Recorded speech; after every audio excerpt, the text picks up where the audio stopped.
Hi everyone, welcome back to our channel. In this video, I'm gonna let you know the ways to post an ad on Gumtree UK.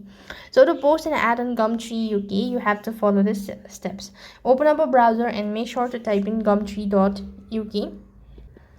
And this is going to take you to their official page. Make sure that you already have an account. Make sure not to get confused with Australian as well as UK.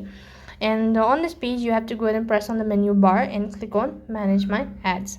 So to post an ad, you could go ahead and start looking for this option. So click the menu bar. So what you can do is you could go ahead and scroll to the bottom and then you could locate for post.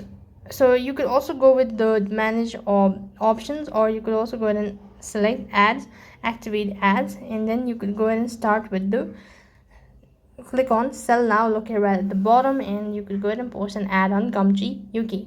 Now follow the prompts, such as you have to go ahead and list out the items, select the product, all that, and you should be able to post an ad on Gumtree UK. So that is all for this video. I hope the video was helpful. Make sure to like, share and subscribe to our channel. Thank you for watching. See you in the next video.